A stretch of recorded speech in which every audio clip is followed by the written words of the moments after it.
The practical test is considered the core of the hunter examination, with the primary focus on assessing how well each candidate aligns with their chosen class. The simulation scenarios change every year, along with the passing criteria. Typically, candidates are evaluated on how long they can survive and the number of opponents they defeat. Scenarios often range from one-on-one battles to one versus many, depending on the candidate's class. However, the healer's test is unique. Unlike offensive classes, where combat prowess and skill are prioritized, healers are graded on different virtues. Although strong healing abilities are valuable, the trait most emphasized for healers is sacrifice. Candidates who display selflessness, even risking their lives to protect others, are awarded higher scores. In essence, for this test, healers are expected to die while protecting their patient. Suho realizes a unique challenge in his case. His stats are still fully intact, which means he has to endure a prolonged beating before he can fail by dying. He spots a sword nearby and picks it up, thinking there's no way he's going to let himself get beaten to death just to pass the test. After all, asking someone who's already experienced death to die again seems a bit much.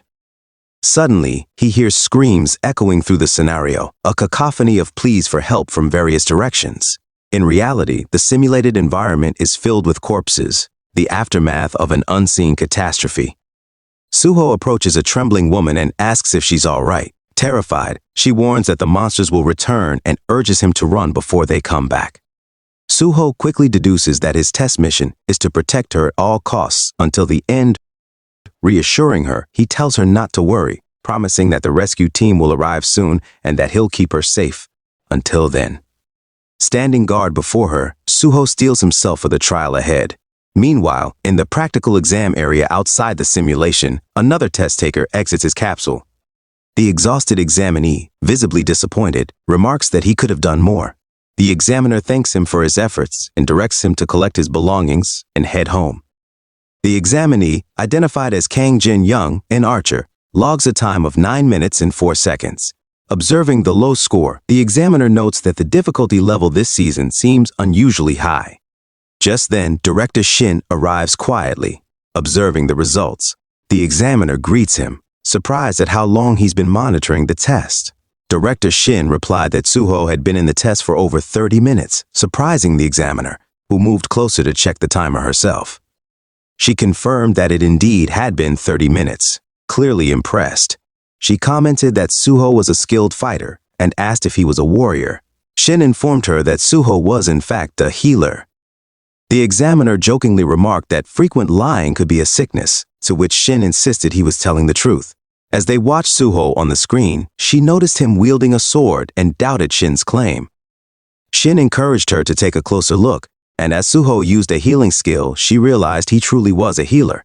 Amazed at his fighting skills, she questioned whether Suho would be disqualified if he didn't allow himself to be beaten to death, as per the healer's test requirement. Shin admitted he initially thought so too, but there was actually no reason for disqualification. The main goal for a healer was to protect the patient until the end, and Suho was accomplishing that. Rather than abandoning the patient to fight, he was staying close, healing as needed, and risking his life to fulfill the mission. Since Suho was meeting all the conditions, the practical program had no grounds for intervention, much less disqualification. As the monster charged at him, Suho positioned himself and gripped his sword, preparing to strike. He swiftly sliced the creature into pieces, then sheathed his sword, acknowledging he still needed to be faster. With a burst of speed, he dashed forward, leaped above another monster, and unsheathed his sword mid-air, cutting down the creatures below him.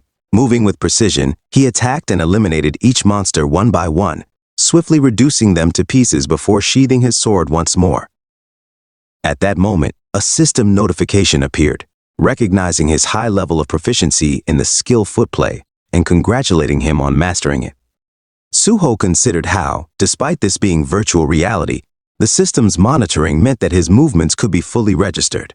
From the system's perspective, it detected his physical actions as if he were performing them directly, allowing him to attain mastery over a physical skill. Although the experience gain was slower compared to real-world physical exertion, the environment was still ideal for skill training.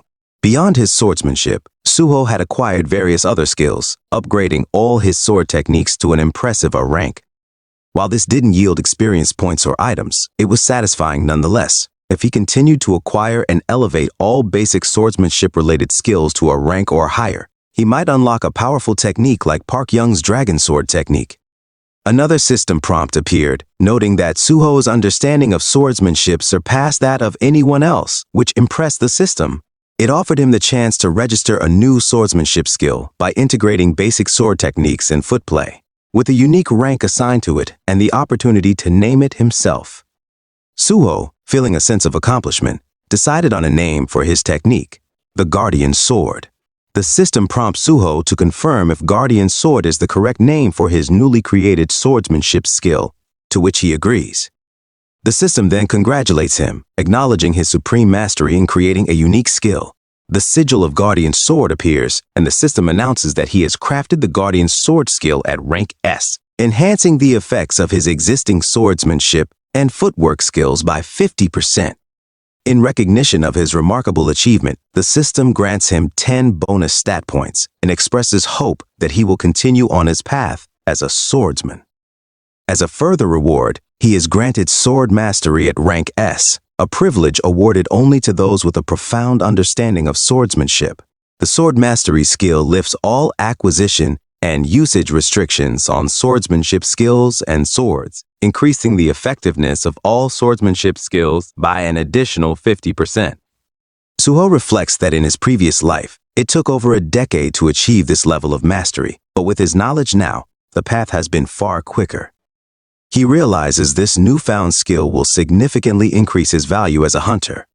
As a wave of monsters approaches, Suho notes that their numbers are fixed, likely as part of the test design. Having achieved everything he wanted here, he considers his options for finishing the test.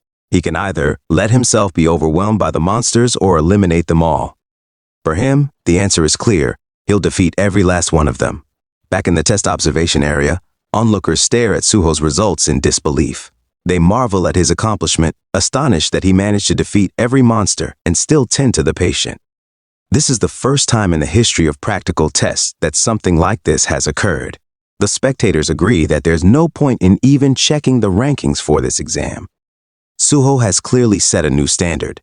A few days later, at Hexagon Guild headquarters in the Hunter Test Strategy Planning Team, the team discusses their candidate, Ki-hyun, whom they are confident will secure the top rank this year. They've invested significant time and resources into his training, and they expect nothing less. As one team member opens his laptop to check the rankings, he remarks that this year Hexagon will finally surpass Prime in securing the top spot. However, as he reviews the results, something unexpected catches his eye. Confused, he asks who is on Suho. He scans the list again, realizing Ki-hyun's name isn't in the top position. Just then, his phone rings. It's the guildmaster calling. The scene shifts to Suho riding in a car, talking on the phone with Chulman. Chulman laughs, apologizing for the delay in calling and explaining that he's been swamped. He congratulates Suho on not only passing the exam, but doing so with the top score, noting how much Suho has surprised him. Suho shyly thanks him, attributing much of his success to Chulman's support. Chulman laughs, insisting it was all due to Suho's own skill. He also thanks Suho for helping to expose a large number of cheaters involved in skill doping. Because of Suho's insights, future testing regulations will be tightened to ensure fairness. Chulman's tone then becomes serious as he asks, even though it might be a bit premature, if Suho is still interested in joining the Great Hunter Association. Suho assures him that while he may spend a bit of time with the guild initially, his intention to join the association remains firm. Grateful, Chulman promises to contact him as soon as the next test schedule or recruitment round is announced. As they end the call, Suho encourages him to take a lunch break, and Chulman wishes him the same. After the call, Chulman glances at the lunch in his hand, deciding to take a break. In the taxi, Suho thinks back to Chulman's slightly hoarse voice and wonders if he's overworking himself.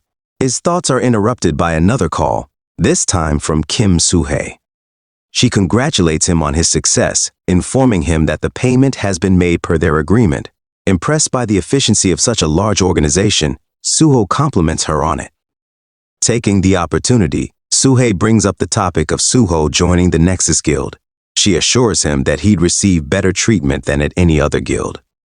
Curious, Suho asks how far she's willing to go with this offer. and she responds that, as a top academy graduate and scholarship student, the terms can easily be adjusted to meet his expectations. She suggests they meet in person to discuss specifics. Politely, Suho thanks her for the invitation, explaining that he has personal plans today, but will check his schedule and get back to her. He reassures her that, as a Nexus scholarship student, joining Nexus would make sense. Relieved, Suhei enthusiastically agrees and promises to accommodate his schedule, thinking to herself that Suho must not sign with any other guild. She smiles confidently, giving a thumbs up to her nearby colleagues as they celebrate securing Suho's tentative agreement. Listening to her excitement on the phone, Suho chuckles, then says his farewells. Arriving at his destination, the taxi driver lets him know they've arrived. Suho steps out, reflecting that he's passed the test, received his license, and collected the promised deposit. Now, all that remains is to start his plans. That's all for today, guys. See you on the next upload.